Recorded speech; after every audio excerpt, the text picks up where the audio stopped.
इब्ने मरियम हुआ करे कोई, मेरे दुख की दवा करे कोई। और दुख की दवा में हॉस्पिटल लाहौर में हुई है कि 2 मरीज जान की बाजी हार गए हैं और 3 नर्सों के खिलाफ पीड़ा के तहत कार्रवाई का आगाज कर दिया गया है। और जो इंजेक्शन की वजह से वो मौत सामने आई थी, वो ड्रग टेस्टिंग लेबॉर्ट्री ने ये क्लियर करार दे दिया, वो पानी को भी और इंजेक्शन को भी। और जो इंक्वायरी कमेटी की जानब से मशकूक करार दिया गया था 3 नर्सों को महलूल की तैयारी के सिलसिला में, वो बात फिलहाल इसी तरह ही सामने आई है जब ड्रग टेस्टिंग लेबॉर्ट्री ने वो इंजेक्शन और उसके पानी को क्लियर करार दे दिया है और उसमें कोई फॉल्ट नहीं है। और महकमा को रिपोर्ट करने की, मैं अस्पताल की तीनों 4 नर्सेज को महकमा स्पेशलाइज्ड हेल्थ केयर रिपोर्ट करने की हिदायत कर दी है।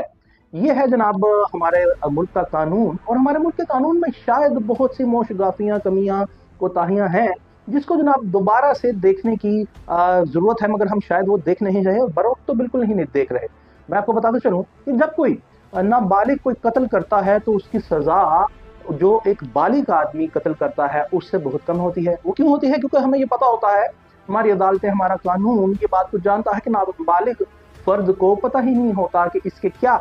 असरात मुरतब होते हैं, तो उसकी सजा कम होती है। जो बालिग आदमी है, जानते बूझते हुए जो समझदार होता है, वो अगर कत्ल करता है तो उसकी सजा ज्यादा होती है। मगर यहाँ पे जानते बूझते हुए नर्सेज की वजह से, उनकी गफलत की वजह से 2 जानों का ज़िया हो जाए तो मगर उनके खिलाफ कुछ नहीं होगा, सिर्फ पीड़ा इनिशिएट की जाएगी। और हमने कभी नहीं सुना कि इनके खिलाफ कुछ ऐसा हुआ हो कि ये भी कोई 7 साल ही कैद हो गई हो। अच्छा जी, अब दूसरी जानिब आइए तो हमारी अदालतों की अगर कोई बात ना माने, अदालतों की बात मानना, इज्जत और तकरीम करना, तो पूरी दुनिया में एक राइज कानून है और इस राइज कानून को बिल्कुल ब्रेक नहीं किया जा सकता, और जहां ये ब्रेक किया जाएगा वो सोसाइटी ही डिस्ट्रॉय हो जाएगी। मगर एक सवाल है कानूनी किस्म का, एक तरफ अदालत की बात ना मानना बड़ा जुर्म है या किसी इंसान को कत्ल कर देना बड़ा जुर्म है? उसका जवाब तो शायद बहुत कुछ आएंगे, मगर हमारे वतन अजीज में शायद यही आएगा कि जनाब कत्ल करना छोटा जुर्म है, अदालत की बात ना मानना बड़ा जुर्म है। वो हमने देखा भी माजी करीब में कि जनाब वक्त के वजीर आजम को, यूसुफ रजा गिलानी को, एक लेटर न लिखने की पादाश में सुप्रीम कोर्ट ऑफ पाकिस्तान के हुक्म के मुताबिक वो 5 सेकंड के लिए उन्हें सजा दी गई, जिसकी पादाश में वजीर आजम वजारत आला के मनसब से, वो वजीर आजम पाकिस्तान के मनसब से वो हटना पड़ा उनको। अब यहाँ पे ये तो हो जाता है, मगर यहाँ नर्सेज अगर उनकी कोताही से 2 जानों का ज़िया हो जाए तो उनके खिलाफ सिर्फ पीड़ा ही इनिशिएट किया जाएगा। और हमने आज तक नहीं सुना कि किसी भी हॉस्पिटल में किसी भी डॉक्टर या नर्स की, पैरामेडिक्स की या मेडिकल स्टाफ की गफलत से किसी जान का ज़िया हुआ हो तो उन्हें इतनी बड़ी सजा हमें दी, इतनी बड़ी सजा से भी अशर शीर भी दिया गया हो, मगर वक्त के वजीर आजम को हटा दिया जाता है। सिमिलरली अगर हम देखें तो कोई जो वो जो होता है अताई, जिसे हम कहते हैं, जो अताई डॉक्टर होते हैं जो नॉन क्वालिफाइड होती हैं, उसके हाथ से अगर कोई इंसानी जान का ज़िया होता है तो 302 ही उस पर बनती है और कत्ल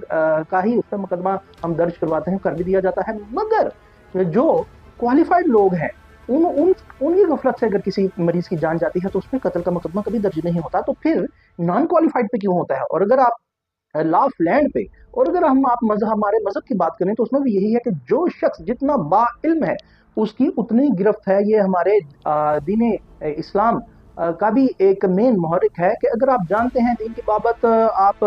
उसके तमाम चीज़ों को, तशरीहात को जानते हैं, तो उसके बावजूद आप गफलत के मुर्तकिब होते हैं तो आपकी सज़ा ज़्यादा है। और अगर आप नाबलद हैं, आप उसे नहीं जानते, तो आपकी सज़ा कम है। सिमिलरली हमारे यहाँ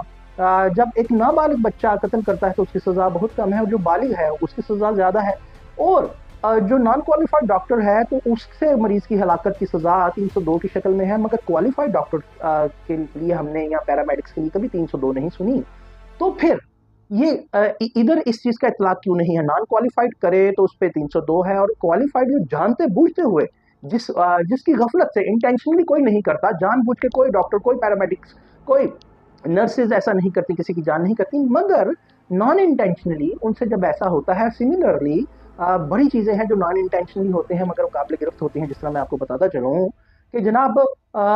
जब नॉन इंटेंशनली बच्चे से कत्ल होता है तो सज़ा कम है, मगर जो जानता है बालिग उससे ज़्यादा है। तो फिर तो, और हमारा दीन भी जो ज़्यादा जानता है दीन, और वो दीन के मुखालिफ कोई बात करता है, अमल करता है, वो ज़्यादा काबिल गिरफ्त है बनिस्बत उसके जो नहीं जानता। तो फिर ये तो जानते हैं, ये क्वालिफाइड स्टाफ हैं, जो मेडिकल स्टाफ है, तो इनके लिए इतनी नरम सजाएं क्यों तजवीज़ दी जाती हैं? फिर यहाँ फिर बकौले गालिब कि कोई मेरे दिल से पूछे तेरे तीरे नीम कश को, ये खलिश कहाँ से होती जो जिगर के पार होता, या तो जिगर के पार हो जाता जो दो जाने ज़िया हुई हैं उनके साथ जो दो फैमिली थी उन पूरों को भी मार दिया जाता। अब ये खलिश उनके दिलो दिमाग में हमेशा रहेगी क्योंकि वो जिंदा है और उनके दो अफराद मर गए हैं गफलत से। तो फिर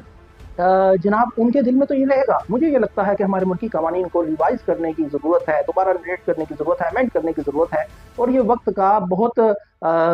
ज़रूरी एक तकाजा है जिससे हम अभी तक मफर इख्तियार किए हुए हैं। मैं साथ ही आपको ये भी बताता चलूँ कि अगर इंटेंशन और नॉन इंटेंशन की बात हो रही थी, तो अगर कोई आदमी मशवरा देता है किसी को, इस शख्स को हिरासा करो, हवाई फायरिंग करो, जाकर के इसे डराओ, ये मुझे